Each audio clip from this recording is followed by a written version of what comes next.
This is, as I said, a hybrid war. As everyone understands, it's a hybrid war.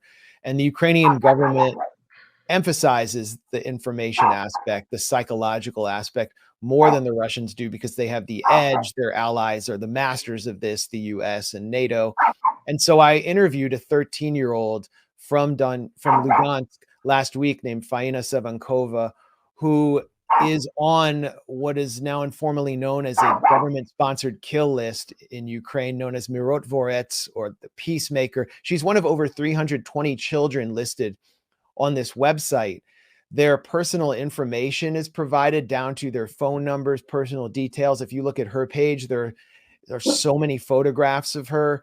And these are minors. I mean, this is a violation of their human rights. As we pointed out in this interview, the site is maintained with the support of Anton Gerashenko, who's an advisor to the Ukrainian Interior Ministry. It is a government-sponsored website. And Scott, you have a profile on there. Several Americans are on there who are critics of this proxy war. And I wanted to address something that has happened to me recently. I'm not on there, haven't been able to find myself. Maybe the people who edit my Wikipedia page will put me on there. But my Wikipedia page already, serves that purpose.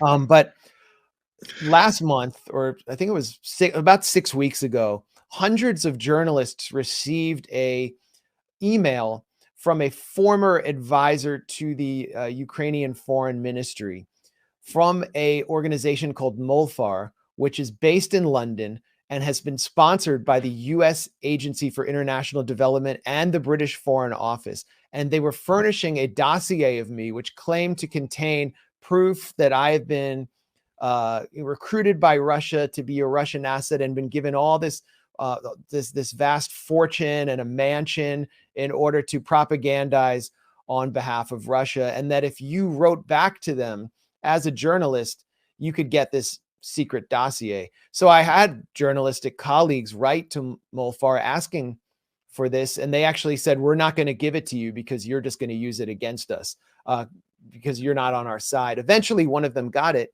and I saw what it contained.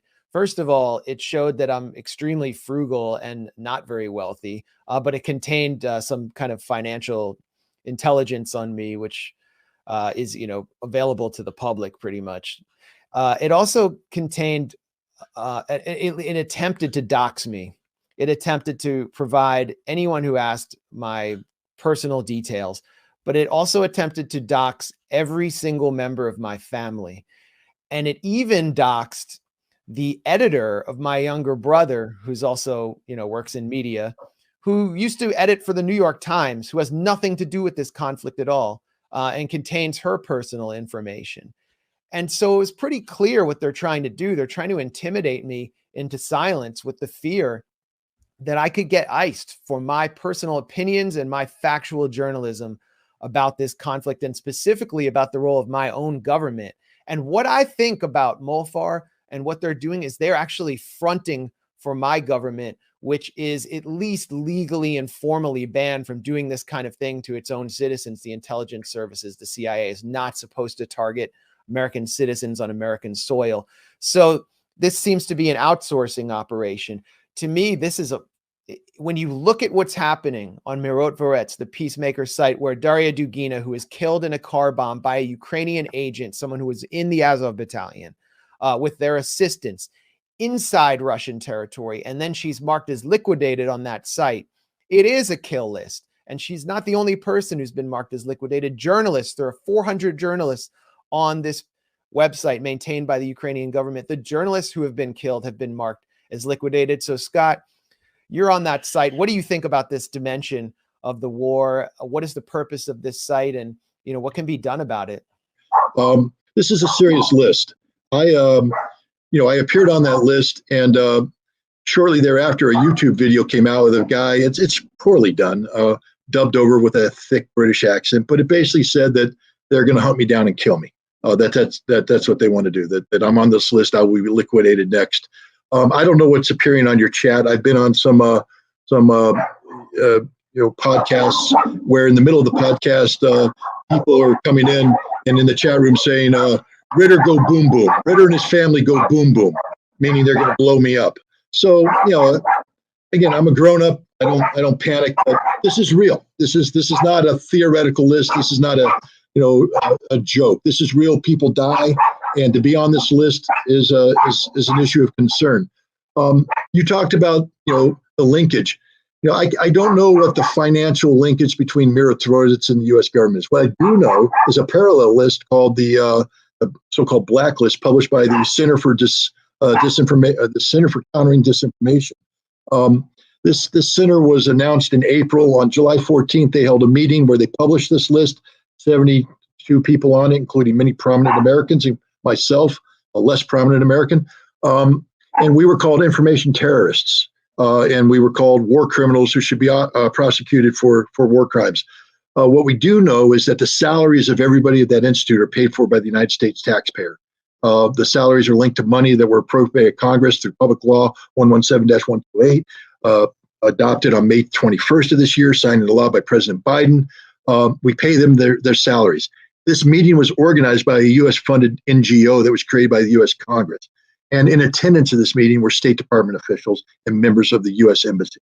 So right off the bat, if the embassy wants to say, well, we were just in attendance, well, what did you think when they published a list with American citizens' names who are being called information terrorists for the sole crime of exercising their freedom of speech? Because that's all I'm guilty of. The three things that are labeled on this site is the Bucha incident, my saying that Ukraine was provided a permanent NATO base, which they did, training facilities prior to this war, and that this was a proxy conflict between NATO and Ukraine. Those three things, which are all fact-based, have labeled me a Russian propagandist. And I don't need to tell this to you guys, that has a chilling effect on your viability and employability. I used to write for a couple outlets. I won't name them out of respect for them, but they know who they are and they know why they released me. And they released me because I wrote also for RT. And they said, we can't be affiliated with a Russian propagandist, words to that effect.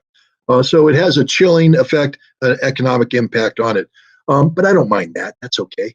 I don't like the concept of being an information terrorist. Why? Because on September 1st and 2nd, there was a second meeting of this organization, again, attended by members of the Department of State and the U.S. Embassy, where they emphasized information terrorists, but they focused on the terrorist aspect and said, we need to treat these people as real terrorists. I've been around the world long enough to know how real terrorists are treated. Targets are put on their back. And why am I concerned about this?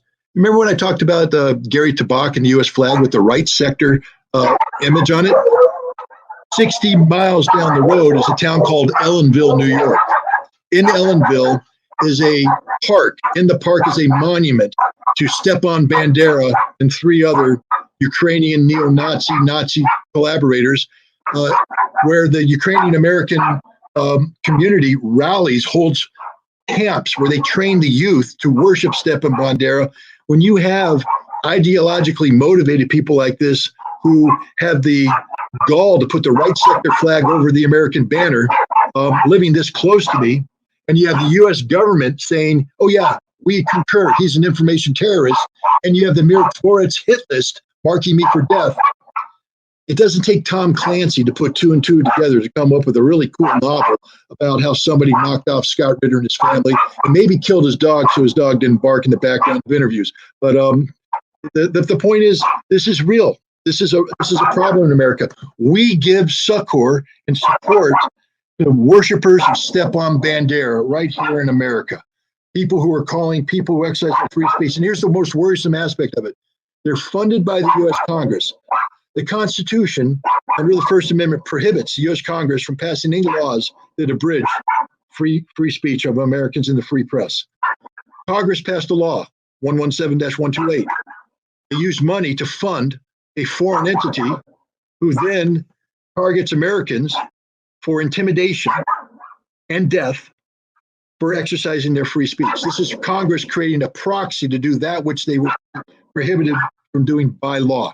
I'm not taking this sitting down. I'm working right now with some constitutional lawyers, the goal of which is to get a federal injunction freezing all monies appropriated by this law, until which time the State Department disassociates itself from this list and stops funding people who are promulgating this list. This is a significant problem. They're targeting a sitting senator, Senator Rand Paul. And he's a big boy. He should be able to take care of it. I don't know why Rand Paul is allowing this to happen. Targeting Diane Sayre, who is a candidate for Chuck Schumer's seat, challenging him in the election. They target Tulsi Gabbard. They target me, McGregor, Ray McGovern, and others. Roger Waters. Roger, well, he's British. Target the British all you want. I'm joking. Right. Don't try. No, but no. Eva Bartlett, a very brave journalist, she's targeted. This is just absurd. And the Congress is behind this. This is the American government funding the suppression of free speech, which I thought the Constitution prohibited.